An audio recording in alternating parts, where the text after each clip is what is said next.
Salut à tous, c'est Tonio pour la chaîne Alp Fishing. J'espère que vous allez bien, que votre ouverture s'est bien passée. Malheureusement, comme vous le savez, nous sommes entrés dans une troisième phase de confinement. Ça signifie que nous allons tous devoir réduire notre périmètre de pêche sur des rivières, des plans d'eau situés à moins de 10 km de notre domicile. Alors pour moi, ça me laisse pas mal de possibilités en rivière, mais malheureusement, il va falloir que je reporte à plus tard dans la saison certaines vidéos sur lesquelles je travaille actuellement, notamment pour la pêche de la truite lacustre ou de l'omble chevalier en grand lac alpin. J'ai commencé à tourner pas mal d'images, comme on peut le voir sur ces différentes séquences tournées ces derniers jours, avant l'entrée en vigueur du confinement. Mais bon, vous me connaissez un petit peu désormais, vous savez que j'essaye dans la mesure du possible de vous livrer des vidéos assez complètes, en prenant le temps de détailler chaque étape, et concrètement, sur ces vidéos, il me manque des séquences, il me manque des éléments, donc on en reparlera plus tard, dès que j'aurai la possibilité de retourner en Grand Lac. Alors concrètement, je vais devoir réviser un petit peu mon programme, en anticipant un peu une série de vidéos que beaucoup attendent, je le sais, de par les nombreux commentaires et messages que je reçois à ce sujet. J'ai parlé de la pêche à la mouche. Pas de souci pour le coup pour vous présenter ces techniques en rivière, j'ai ce qu'il faut à 2 pas de la maison, mais comme d'habitude, je vais procéder par ordre, en vous présentant une série complète, avec le matériel, avec les montages, les différentes formules de bas de ligne, avant d'aborder la technique pure, notamment les techniques de lancer, et les stratégies qu'on va devoir opérer sur le terrain en fonction du profil de la rivière.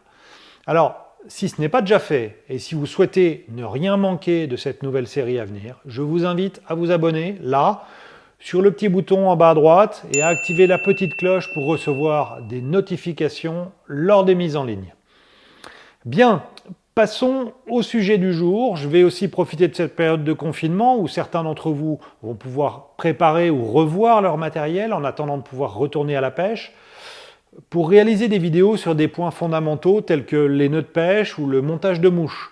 Aujourd'hui, rien à voir avec la pêche à la mouche, ça va venir très bientôt, mais on va compléter notre série pêche de la truite au toc en parlant du remplissage de moulinets à tambour tournant. C'est une vidéo qui m'a été demandée pas plus tard que le week-end dernier et que j'avais programmée parce que je voulais précisément installer un fil neuf sur mon Ritma 72 sur la fameuse bobine verte dont je vous parlais dans ma dernière vidéo.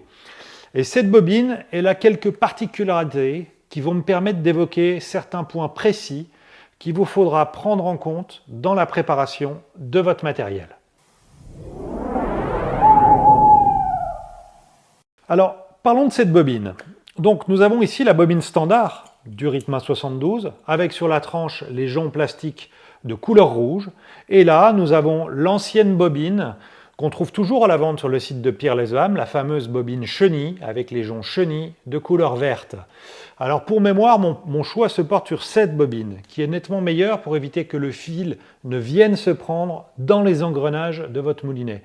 Alors, si on observe attentivement ces deux bobines, au-delà du design lui-même, on observe également d'autres différences, et notamment au niveau du moyeu, une différence fondamentale ici. On voit que sur la bobine rouge, qui est donc une évolution de la bobine originale, Pierre Lesvam a fait le choix d'un moyeu à large diamètre. Ce qui est une bonne chose, parce que ça va réduire la courbure de notre corps de ligne, qui va donc être notre ligne va être plus droite lors du passage dans les anneaux. Alors que sur la bobine verte, l'originale, l'ancienne, on a encore un moyeu étroit, ce qui n'est pas très bon parce que du coup on a un fil serré à la base et que notre fil risque de subir ce qui s'appelle un effet mémoire et donc une forme qui va le ralentir au passage dans les anneaux. Alors heureusement on a une solution pour ça, cette solution c'est d'installer un fil sans effet mémoire ou basse mémoire et de doubler ce fil à la base, au niveau du moyeu du moulinet, de ce qu'on appelle un backing. Alors un backing, qu'est-ce que c'est? La plupart du temps, c'est un fil de récupération, parce qu'il va servir essentiellement à augmenter le diamètre de votre moyeu, de manière à ce que votre nylon, qui vient au-dessus, puisse avoir des spires, des enroulements les plus larges possibles. Ce processus, il n'est absolument pas spécifique au Ritma. C'est à vous d'observer votre bobine, le diamètre de l'axe, pour juger si vous avez besoin ou non d'un backing. Et ensuite se pose la question de la longueur de ce backing. 20 mètres, 50 mètres, 100 mètres, là encore, ça va dépendre de votre bobine. Donc je ne vais pas vous conseiller une longueur précise, mais plutôt vous montrer comment vous allez pouvoir la calculer vous-même en fonction de votre moulinet. Pour calculer cette longueur de backing, on va procéder à l'inverse. Autrement dit, on va d'abord installer notre corps de ligne et ensuite notre backing, qu'on va pouvoir à ce moment-là ajuster à sa longueur définitive. Et une fois qu'on a cette longueur, on va vider totalement notre moulinet pour l'installer cette fois-ci de manière définitive, dans le bon sens, avec le backing directement sur la bobine et le corps de ligne qui arrivera pile poil à la bonne hauteur. Alors, pour cette première étape, on va tout d'abord passer notre fil dans le premier anneau de notre canne. On n'a pas besoin ici des autres éléments de la canne puisqu'il s'agit simplement de garnir son moulinet. Et ensuite, on va passer dans le tube ou dans l'anneau de sortie du moulinet. Et enfin, on va venir nouer notre fil autour de notre bobine. Donc je vais en profiter pour vous montrer le nœud qui est réalisé à ce moment-là. Il s'agit de faire le tour de notre bobine et de venir à l'avant réaliser sur notre fil une simple boucle. Alors si c'est du 14 centième, on peut faire 2 tours. Et devant ce nœud ici, je vais réaliser un contre-nœud ici qui va venir se placer embuté lors du serrage. Je vous le remontre cette fois-ci en vue verticale avec un nylon plus épais pour une meilleure visibilité. On a donc le premier nœud qu'on peut doubler au besoin sur des petits diamètres, sur du 14 centième par exemple. Je fais 2 nœuds. Et ensuite, il y a le second nœud qui vient se placer sur l'excédent et qui va venir se placer embuté sur le premier nœud au moment du serrage. Voilà, on serre bien tout ça contre le moyeu et une fois qu'on a serré, il reste juste à venir couper l'excédent avec un coupe-fil, avec un petit ciseau ou un coupe-ongle. Alors, la deuxième étape va consister à enrouler notre fil sur notre bobine. Et dans ce cas précis, j'utilise donc moi un fil sans mémoire, spécifique pour le TOC. Vous voyez, même sorti de la bobine, il est tout de suite tout droit, il n'a pas du tout gardé la forme qu'il avait sur la bobine. Alors moi, c'est un fil Peson et Michel, type Colorline, 14 centièmes, bicolore vert jaune fluo.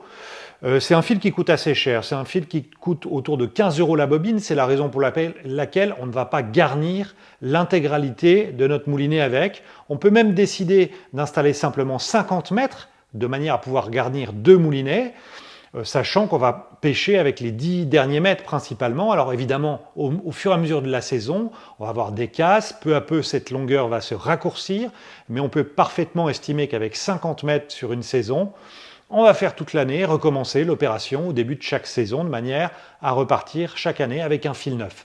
À vous de voir, je vous laisse juge. Alors j'ouvre une parenthèse. Avant de mouliner votre bobine, ce qui est important, lorsqu'on garnit son moulinet, c'est de garder une tension constante sur notre fil, de manière à ce que le nylon vienne épouser parfaitement l'axe de la bobine. Alors il existe des dispositifs qui sont spécialement étudiés pour cette opération. D'une part, des supports de bobine montés sur ventouse, et d'autre part, des supports sur lesquels on va pouvoir fixer notre fil et notre moulinet. Alors évidemment, si on la réalise une fois tous les 2 ans, on ne va pas investir dans cet objet qui coûte plusieurs dizaines d'euros sur les sites français, nettement moins cher sur les sites chinois, mais malgré tout, c'est le genre d'outil qu'on a lorsqu'on garnit plusieurs moulinets chaque année. Dans le cas contraire, on va procéder avec la bonne vieille méthode que je vais vous montrer. Pour ma part, je plonge ma bobine dans de l'eau de manière à la freiner à mesure qu'elle se déroule et le fil étant mouillé, il va naturellement coller sur la bobine avec des enroulements réguliers et serrés. Alors on va passer à l'extérieur, je vais vous faire voir mon dispositif. Alors voilà, mon dispositif c'est quelque chose qui est très simple, une casserole d'eau avec des poignées et sur ces poignées, je vais pouvoir fixer des élastiques qui viendront bloquer mon axe de bobine, ici une simple baguette chinoise, sur laquelle j'installe simplement ma bobine de nylon. Voilà, on est prêt pour enrouler notre bobine, on peut y aller.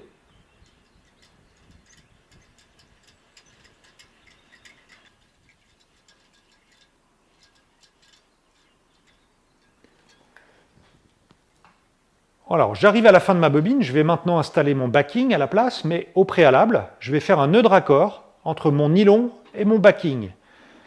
Mon backing, c'est un fil de 14,8 centièmes et mon nylon, c'est un 14 centièmes. Donc, pour des raccords avec des fils d'un diamètre proche, à quelques centièmes d'écart, je réalise deux types de nœuds. Le nœud baril pour les diamètres supérieurs à 25 centièmes et le double uni pour les diamètres inférieurs, ce qui est le cas ici. Donc on va repasser à la vue supérieure pour le détail de ce nœud. On l'appelle double uni, uni pour universel, car on va réaliser deux nœuds unis avec chacun des fils et les mettre embutés l'un contre l'autre. Le nœud uni est assez simple, il suffit de faire une boucle, comme ça, et de revenir le long de son fil avant de passer 3 fois avec l'excédent à l'intérieur de la boucle.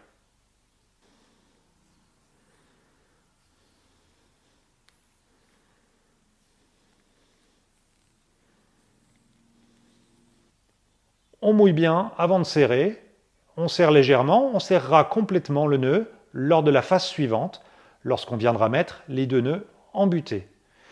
Donc on refait exactement notre premier nœud, mais de l'autre côté. Donc pour réaliser le second nœud, pour ma part, je retourne mon fil pour me retrouver exactement dans la même configuration que précédemment et pouvoir faire ma boucle dans laquelle je vais passer mon fil 3 fois. Voilà, nous avons maintenant nos deux nœuds uniques. On va pouvoir rapprocher l'un de l'autre pour procéder au serrage final. Il suffit de couper l'excédent de chaque côté, bien à ras, et votre backing est relié à votre cordeligne. Alors mon backing est installé sur ma casserole d'eau, il ne me reste plus qu'à mouliner pour venir remplir ma bobine à la longueur souhaitée. Alors quelle longueur justement? Eh bien de temps à autre, je vais juste démonter la bobine de mon moulinet pour voir un peu où j'en suis. Sur un moulinet à tambour fixe, on a un mouvement de va-et-vient sur la bobine lorsqu'on mouline, du coup une répartition assez homogène de notre nylon. On s'arrête généralement à 1 mm de la gorge du moulinet, mais sur un moulinet à tambour tournant, pas de va-et-vient, donc les enroulements sont moins homogènes, on va donc laisser une marge supplémentaire pour éviter que le fil, lorsqu'il est mouliné un peu détendu, vienne déborder sur les côtés. C'est à ce moment-là qu'il y a un risque de passage dans les engrenages. Donc pour ma part, je m'arrête à 3 ou 4 mm du bord, c'est largement suffisant. Alors voilà, nous avons notre fil qui est en place, notre backing également à la bonne longueur, mais nous avons un problème, et ouais. Parce que là, nous avons le corps de ligne qui est sous le backing, et nous, ce qu'on veut, c'est l'inverse. Donc, dans l'idéal, vous avez une seconde bobine de moulinet identique. Vous allez simplement intervertir vos bobines, venir y fixer l'extrémité de votre backing sur votre seconde bobine et enrouler votre fil sur votre moulinet. Si jamais vous n'avez pas de seconde bobine, eh bien, il va vous falloir dérouler tout ça sur une bobine vide de récup. On n'a d'ailleurs pas forcément besoin qu'elle soit totalement vide. Et puis réenrouler, dérouler votre moulinet sur cette bobine-là. Donc pour ce faire, je vous montre la petite astuce, si jamais vous ne la connaissez pas. On va utiliser ici la bonne vieille visseuse dévisseuse. Donc on peut prendre un stylo type Bic, venir enrouler un peu de scotch d'électricien pour atteindre le diamètre du trou de notre bobine de récup. Pour ma part, j'utilise mon mandrin rapide. J'ai mis juste un tout petit peu de scotch. Et on est prêt à enrouler.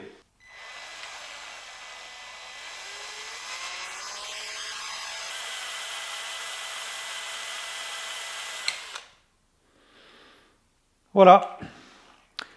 Donc, on a atteint la fin de notre bobine. On va maintenant la remettre dans le bon sens, dans une seconde bobine. Donc, je profite de l'installation que j'ai réalisée précédemment avec ma petite casserole et je l'enroule dans le bon sens. Cette fois-ci, sur cette seconde bobine de récup.